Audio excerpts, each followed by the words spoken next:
Welcome to Coordinate Geometry Part 23. In this part, we are going to discuss point of intersection of two lines. Let us see how can we find point of intersection of two lines as well as results related to point of intersection of lines.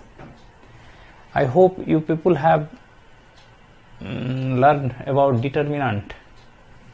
In part 7 or 8 we already discussed in coordinate geometry part 8 9 about area of triangles, and there we already discussed about determinant, what is order of determinant, how to find value of determinant, their minors and cofactors.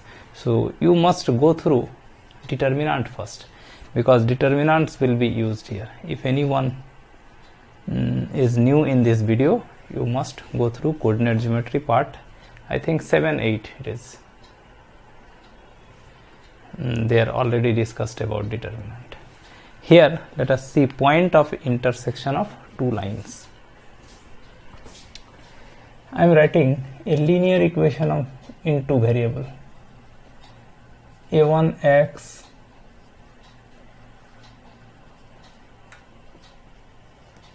is a linear equation in two variable, and hence this represents a straight line. Again, a2x plus b2y plus c2 equal to 0 is also a linear equation in two variable. So this also represents a straight line. Okay, two straight lines are there. So two straight line means they may be parallel, they may be intersecting, they may coincide. हो सकता है कि दोनों line coincide कर जाता हो, एक line के ऊपर दूसरा लाइन आ जाता हो, या हो सकता है कि पैरेलल हो. इंटरसेक्ट कब करेगा? When these two line will intersect in this way. These two line will intersect when a1 by a2 is not equal to b1 by b2. We already read in class 10 also. These two line will be intersecting when a1 by a2 not equal to b1 by b2. That is, you can write a1 b2 not equal to a2 b1 or minus a2 b1 not equal to 0. So is the condition for these two lines be intersecting, and when two lines will be intersecting, then only we can find point of intersection, and there will be a single point of intersection. दो line अगर intersect करता है तो एक ही point पर intersect करेगा. ठीक. So when this condition satisfied, these two line intersect. Intersect means they have single common point, and this point is called solution of this system of linear equation. ये system of linear equation का point of intersection भी बोलते हैं इसको, और वो point of intersection का जो कोऑर्डिनेट होगा that will be the solution of the system of equation. So in order to find this point of intersection means common point, we try to solve the equation. Whatever solution will come, that will be the point of intersection. So let us solve. To solve a1x b1y c1 equal to 0 and a2x b2y equal to 0. These are the two equations we are going to solve. In order to solve, there are different methods for solving a system of linear equation: by substitution, by cross multiplication, by equating coefficients. So here we use cross multiplication method, because that cross multiplication method have some another importance also. Okay. In class 10 we generally use linear equation by substitution. From here if you find x, and substitute it here, and you can get the value of y. Then by substituting the value of y, you can get the value of x. Here we use cross multiplication method. Let us see. We write x. Okay. After writing x, we leave this column. ये column को छोड़ देंगे और ऐसे multiply करेंगे coefficient को b1 c2 minus इधर से b2 c1. फिर से देखिए, we write x, we leave this terms related to x, and then b1 c2 minus b2 c1. Then we write y, and we leave this column, इसको छोड़ देंगे. And now we start multiplication from bottom. ये नीचे से multiplication शुरू करेंगे. a2 c1, फिर बीच में माइनस इधर से a1 c2. Then we write 1. ये क्रॉस मल्टीप्लिकेशन का अलग यूज है, यहाँ अलग इंपॉर्टेंस है, इसलिए क्रॉस मल्टीप्लिकेशन ही यहाँ प्रिफर कीजिए. 1. Then a1 b2 a2 b1.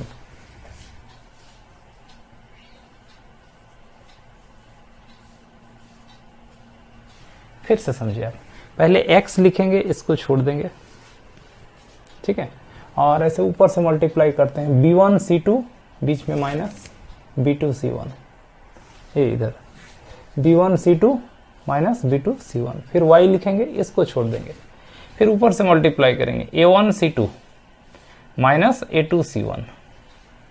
फिर 1 लिखेंगे और फिर ऊपर से मल्टीप्लाई करेंगे a1 b2 a2 b1.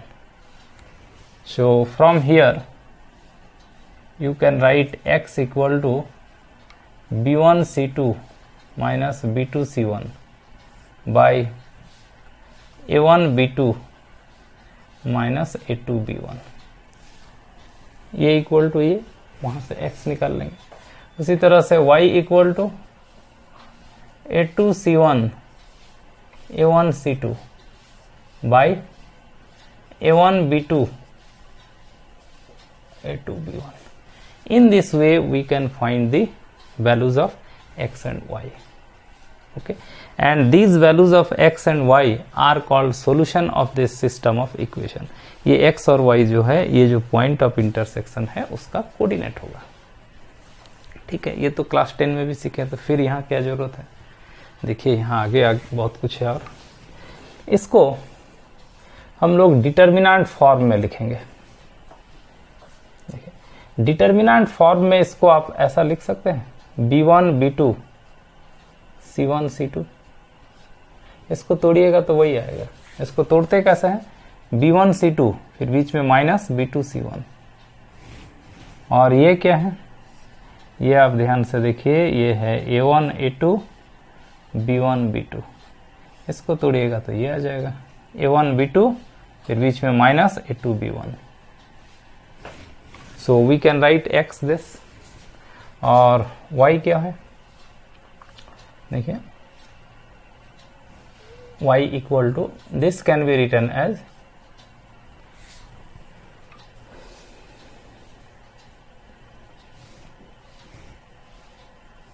c1 c2 a1 a2. ये है, देखिए आप ध्यान से देखिए, c1 a2 minus c2 a1, और नीचे वही सेम है a1 a2 b1 b2. ठीक है, तो in this way also we can write solution of the system of linear equation in determinant form. देखिए लिखने का बहुत आसान तरीका, पहले आप x का जो वैल्यू होगा, ये तो समझ गए आप, x का वैल्यू लिखेंगे, x का वैल्यू इसको छोड़ देंगे, b1 b2 c1 c2 लिख दिए, और नीचे a1 a2 b1 b2 coefficient of x coefficient of y. ये हो जाएगा आपका x का वैल्यू. x निकालने के लिए सीधा b1 b2 c1 c2 कर दीजिए ऊपर, और नीचे x y का कोफिशिएंट.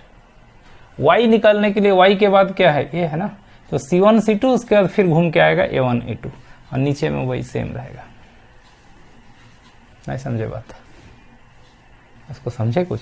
जैसे जरा सा देख लीजिए, एक इक्वेशन है, मान लीजिए 2x minus 3y plus 4 equal to 0, और एक है मान लीजिए x plus y minus 2 equal to 0। ठीक है, अब x निकालना है, ये छोड़ दीजिए, ये लिखिए -3 1 4 माइनस 2 ऐसे, और नीचे x का कोफिशिएंट 2 1 माइनस 3 1, ये हो जाएगा आपका x। और y का वैल्यू क्या होगा, यहां देख लीजिए, y का वैल्यू जब निकालेंगे तो इसके बाद ये लाइन आएगा ना 4 माइनस 2, ऊपर लिख देंगे 4 माइनस 2, और फिर आएगा ये 2 1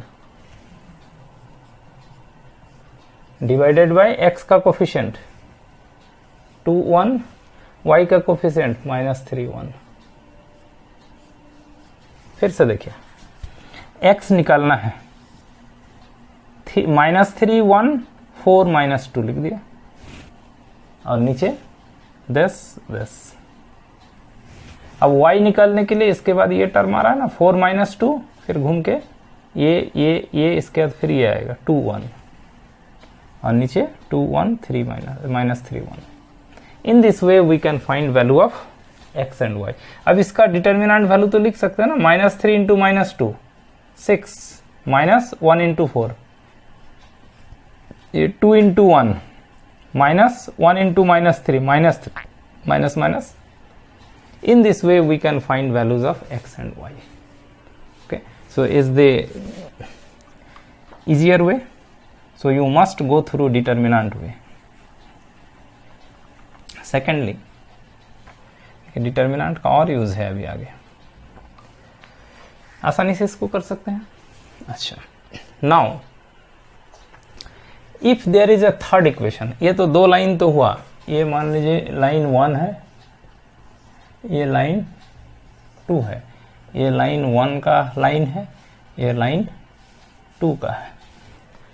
now if there is a third line a3x plus b3y plus c3 equal to 0, ये तीसरा लाइन है। Okay, now if this third line also pass through this point of intersection, अगर ये थर्ड लाइन भी इस पॉइंट ऑफ इंटरसेक्शन से पास करता है, तो ये जो पॉइंट ऑफ इंटरसेक्शन है वो थर्ड लाइन को भी सेटिस्फाई करेगा। Okay, and in that case we say all the three line passes through the same point, and this system of equation, ये जो थ्री इक्वेशन है, इसको एक साथ बोलते हैं concurrent line.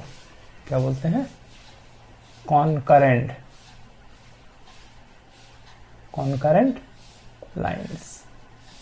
Concurrent line means all three pass through the same point, then they are said to be concurrent. Concurrent line मतलब तीनों एक ही पॉइंट से पास करेगा, तो ये दोनों का जो पॉइंट ऑफ इंटरसेक्शन होगा उसी से ये थर्ड भी पास करेगा।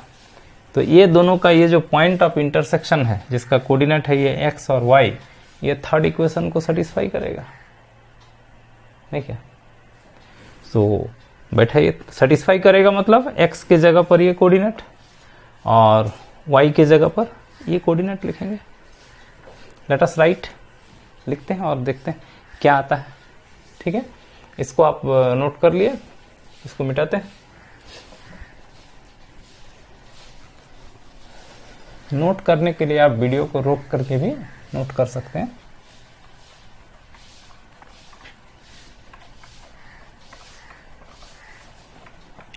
अब देखिए डिटर्मिनेंट का कैसे यूज होता है आगे, इसको भी मिटाते हैं।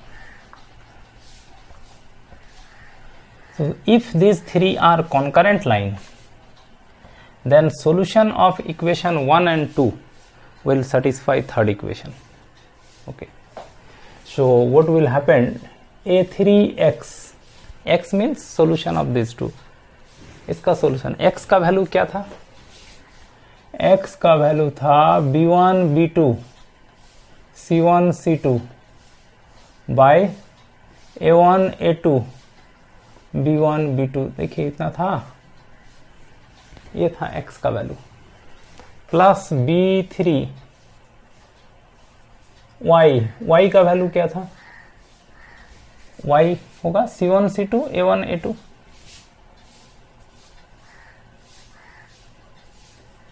और नीचे तो सेम होगा A1 A2 B1 B2 plus C3, ये तो कांस्टेंट है, ये होगा। तब दोनों का सॉल्यूशन जो है थर्ड को सेटिस्फाई करेगा। इसको आप ऐसे लिख सकते हैं, A3 B1 B2 C1 C2 plus B3 C1 C2 A1 A2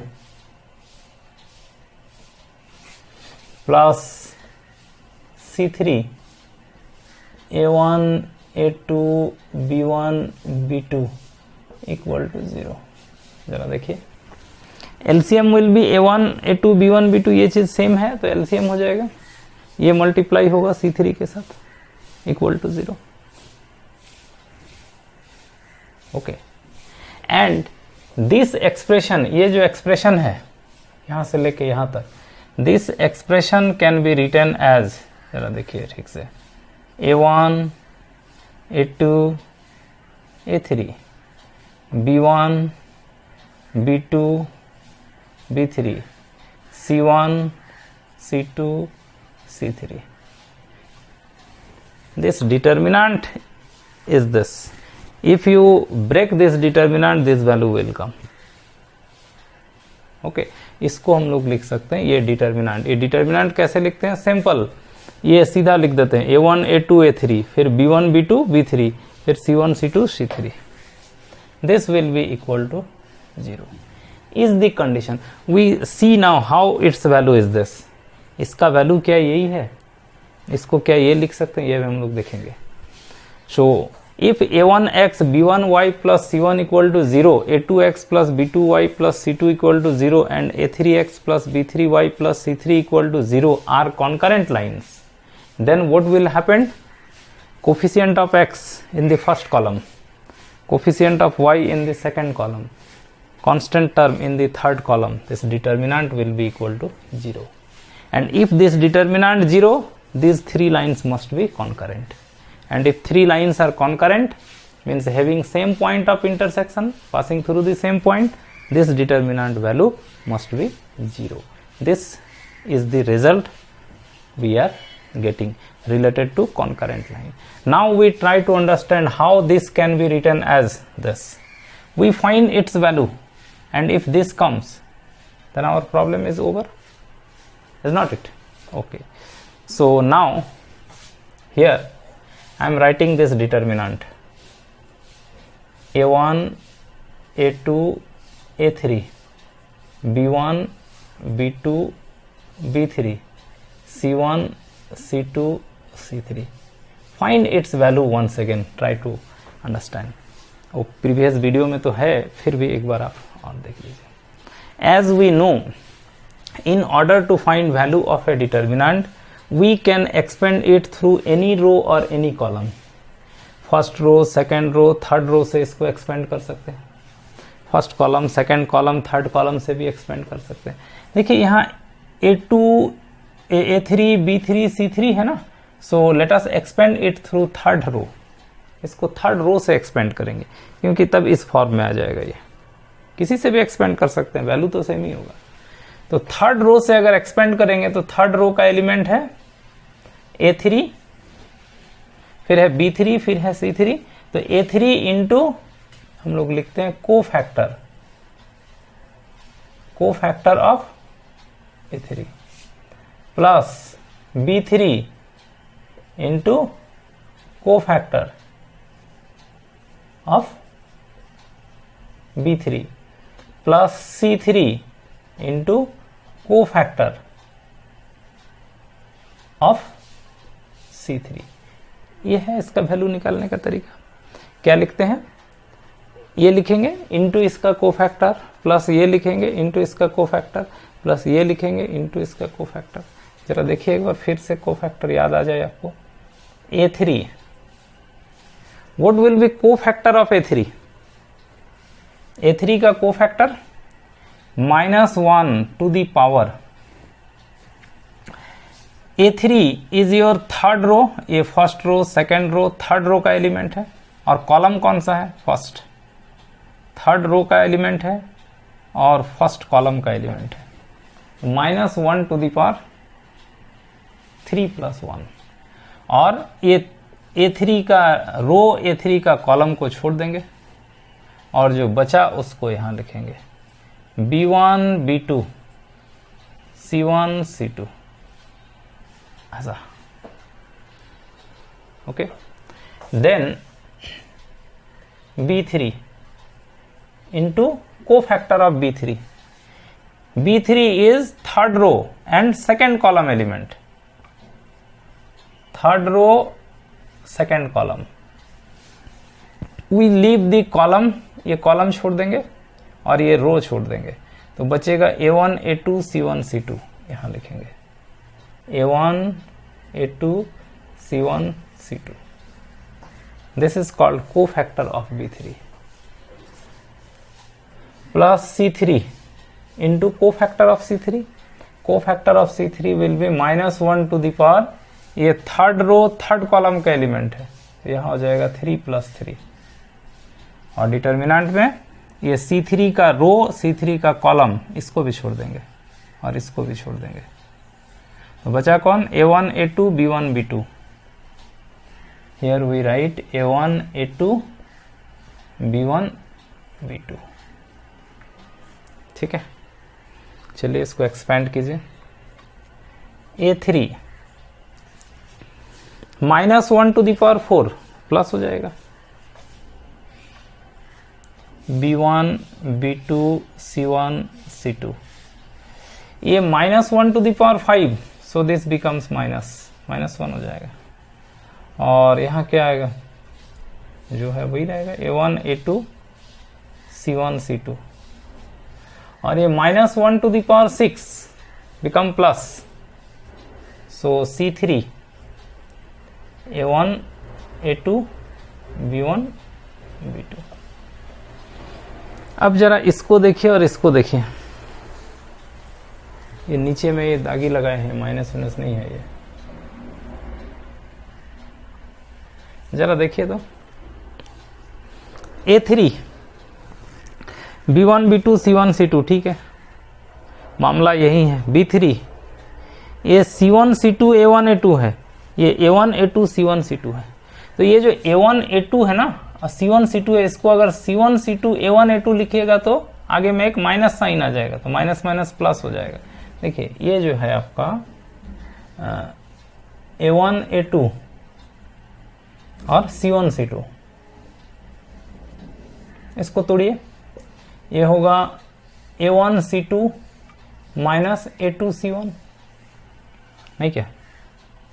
इसमें आप एक माइनस कॉमन ले लीजिएगा, तो ये प्लस हो जाएगा A2 C1 minus A1 C2, और इसको अब आप ये लिख सकेगा C1 C2 A1 A2।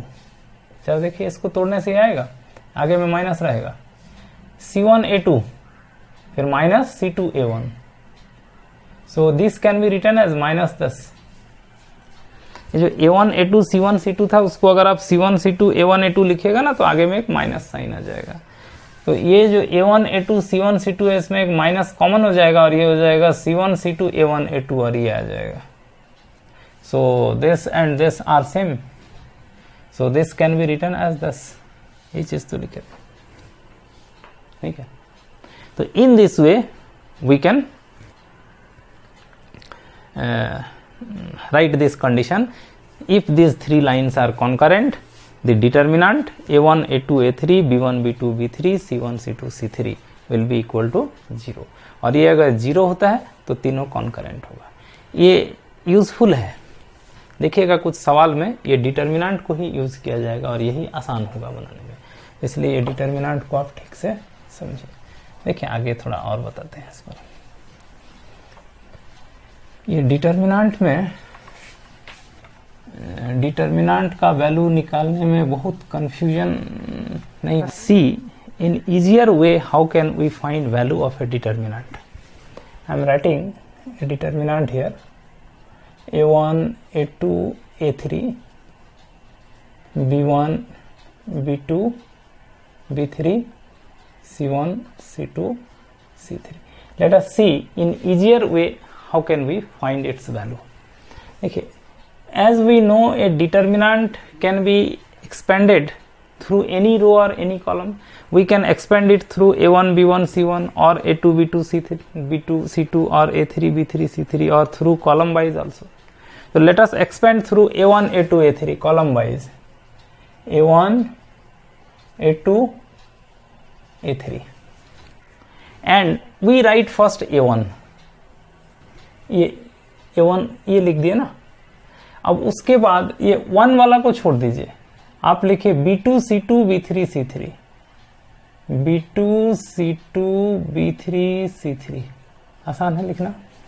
a1 लिख दिए ना, 1 छोड़ दीजिएगा और a तो छूटेगा ही, b2 c2 b3 c3 कर दिए। ठीक है, फिर a2 जब लिखेंगे ना तो ये ऊपर आएगा, b3 c3 है भाई ये, b2 c2 b3 c3 ये। अब a2 जब लिखेंगे ये ऊपर आएगा b3 c3 और 3 के बाद क्या आएगा, फिर 1 आएगा, आप लिखिएगा b1 c1 ऐसे। ठीक है, और फिर a3 ये फिर ऊपर आएगा b1 c1 b2 c2। फिर से जरा देखिए एक बार, कोई कंफ्यूजन नहीं होना चाहिए। जैसे a1 आप लिख लिए, ये जैसे a1 ये रो ये कॉलम छूटता है ना, ऐसे भी b2 c2 b3 c3 लिख दिए। फिर जब a2 लिखेंगे तो ये पहले आएगा b3 c3, फिर ये आएगा b1 c1। ठीक है, और उसके बाद फिर ये b1 c1 ऊपर आएगा, फिर b2 c2 आएगा। a1 लिख दिए, b2 c2 b3 c3, then b3 c3, 3 के बाद फिर 1 आएगा b1 c1, फिर ये ऊपर चला जाएगा b1 c1, फिर उसके नीचे आएगा b2 c2 और तीनों प्लस कर दीजिएगा। In this way we can find value of the determinant in simple way. Once again try to understand. जैसे a1 लिख दिए, इसको लिख दीजिए b1 c2 b2 c2 b3 c3, फिर a2 लिखेगा b3 c3 b1 c1, फिर b1 c1 b2 c2। this will gives you value of the determinant। in this way, in simple way, we can find value of a determinant। now let us see one problem so that you can understand the complete thing properly। okay, one problem let us see, so that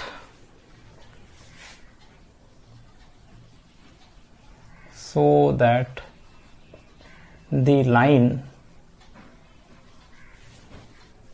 इसमें आप determinant भी एकदम बढ़िया से समझ जाएगा। 2x plus 3y, 2x plus 3y minus 8 equal to 0।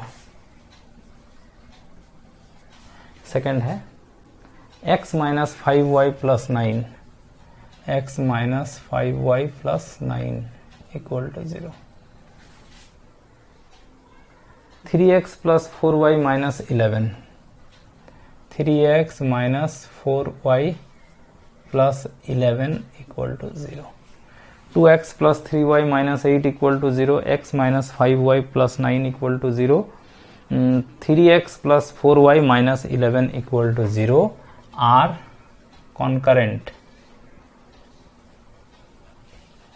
ये concurrent होगा, ये आपको दिखाना है।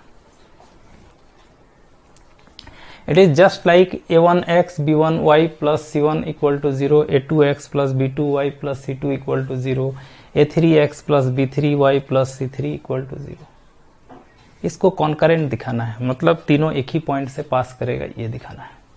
देखिए दो तरीका है, एक ये दोनों को सॉल्व करेंगे, पहला कोई भी दो ले सकते हैं, और वो अगर ये थर्ड इक्वेशन को सेटिस्फाई करता है तो हो गया, इसका मतलब तीनों कॉन्करेंट है, ये दोनों के इंटरसेक्शन से ये भी पास करता है।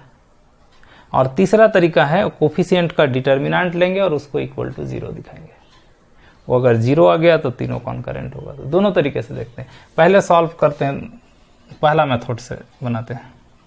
पहले solving 2x plus 3y minus 8 equal to 0 and x minus 5y plus 9 equal to 0। Let us solve it first. Solve करने का तरीका सिंपल, x लिखिएगा, इसको छोड़ दीजिए, 3 माइनस 5 माइनस 8 9, इसका डिटर्मिनेंट इक्वल टू, सीधा सॉल्यूशन लिखे ना, सीधा सॉल्यूशन लिखे एक ही लाइन में। सीधा सॉल्यूशन कैसे लिखते हैं, x इक्वल टू, देखिए ये 3 माइनस 5 माइनस 8 9, ये लिख दिए, और बाई x का कोफिशिएंट y का coefficient is the value of x। Simple way, value of y directly right, ये y हो गया ना, तो उसके बाद ये आएगा माइनस 8 9 और फिर ये 2, इसका कोफिशिएंट है 1, समझे, और नीचे में x का कोफिशिएंट y का कोफिशिएंट।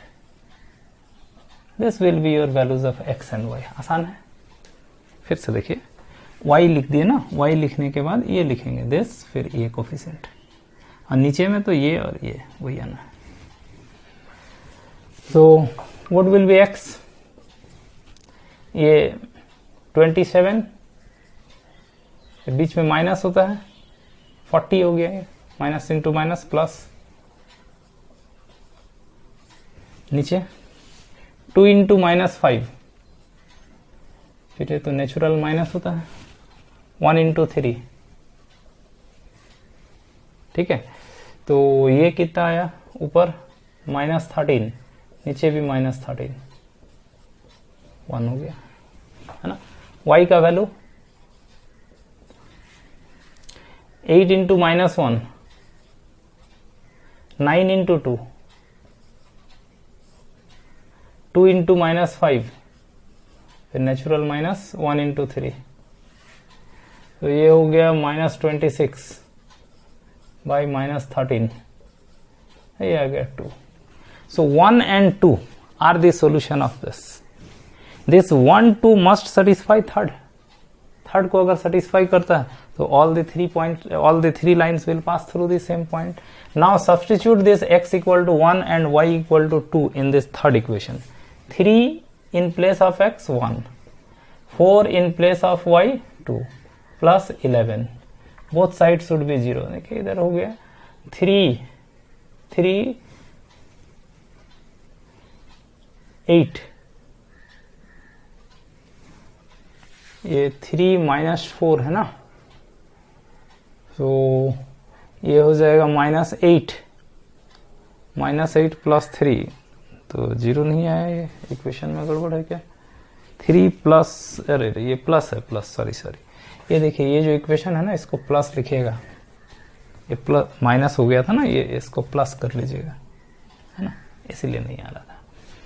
3x, x के जगह पर 1 और ये प्लस होगा ना, मेक दिस करेक्शन, और y के जगह पर 2, तब ये हो गया ना, और ये फिर बोलते हैं ये माइनस है, इधर ये वाला माइनस है आपका, है ना, ये देखिए, ये दोनों करेक्शन कर लीजिए, यहाँ प्लस यहाँ माइनस होगा, मतलब ये माइनस है आपका, ये माइनस है, तो ये 3 और 8 11 माइनस 11, इसको प्लस कर लीजिए, इसको माइनस कर लीजिए, ठीक है। यहाँ सो solution of these two 1 and 2 satisfying 3 and hence all the three pass through the same point and hence they are concurrent. ये एक तरीका हुआ, okay. Second method is, ये एक तरीका हो गया, पहला दो को सॉल्व करके हम लोग x और y निकाल लिए और x और y निकाल के थर्ड इक्वेशन में बैठा दिए और थर्ड इक्वेशन में बैठाने के बाद दोनों साइड 0 0 हो गया, मतलब वो थर्ड इक्वेशन को सेटिस्फाई करता है। ठीक है, अब थर्ड वे है कि इसका डिटर्मिनेंट ले लीजिए, कोफिशिएंट ऑफ x 2, यहाँ कुछ नहीं मतलब ये 1 है, 2 1 3, इसका कोफिशिएंट क्या होगा 3 - 5 4, 3 - 5 4 और -8 9 -11, ये हो गया डिटर्मिनेंट। इसका वैल्यू 0 आना चाहिए, ये 0 आ गया तो कॉन्करेंट। इसको तोड़ने का सिंपल तरीका, ये फर्स्ट ए से तोड़िए, वो ज्यादा आसान होगा। फर्स्ट कॉलम से, फर्स्ट कॉलम में है 2, फिर है 1, फिर है 3। ओके, कोई कोफैक्टर और साइन देखने का जरूरत नहीं। 2 लिखिए, 2 लिखे, ध्यान से देख लीजिए लास्ट टाइम। 2 लिखे, इसका रो इसका कॉलम ऐसे भी छूटता है, ये चीज आप लिखिएगा। -5 9 4 -11, -5 9 4 -11, फिर ये ऊपर जाएगा, अब 4 -11 ऊपर जाएगा ये, और ये आएगा, फिर ये तीनों खाली साइक्लिक ऑर्डर में आएगा। -5 9, फिर 4 -11, फिर 4 -11 3 -8, फिर ये 3 -8 ऊपर जाएगा और 3 -8 के बाद फिर -5 9, बीच में सबको प्लस कर दीजिए। एक बार फिर से देख लीजिए, 2, ये रो को छोड़िएगा, ये दिस, फिर 1 आएगा, फिर ये, और उसके बाद फिर ये, फिर थर्ड में फिर ये, फिर ये। डिटर्मिनेंट में 5 9 4 -11, फिर ये 4 -11 ऊपर जाएगा, इसके बाद फिर ये आ जाएगा 3 -8, फिर 3 -8, उसके बाद -5 9। This will gives you value of the determinant in simple way. 2, find its value, minus into minus plus, minus 4 into 9,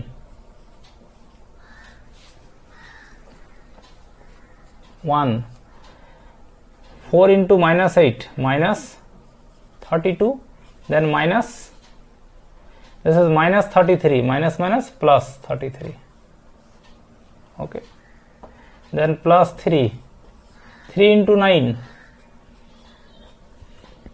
-5 -8, minus into minus plus. So what will be 15 minus 6, 9, 4 minus 3, 1, okay, 1, this is also 1. How much it is? -13, 27 into -40, so it is, okay, ये 2 into 19, 38, 38 plus 1, 39, and this is -39, and hence these 3 lines are concurrent. So in this way, in easier way, we can find value of determinant, and we can show the lines are concurrent. Okay, so I hope you people have understood how to find point of intersection of 2 lines. If 3 lines having same point of intersection, they are called concurrent, and if 3 lines are concurrent, solution of first 2 must satisfy third, and for that, what is the condition? Determinant a1 a2 a3 b1 b2 b3 c1 c2 c3 must be 0, and in this way we can show 3 lines are concurrent. So in this video this much. Thank you for watching.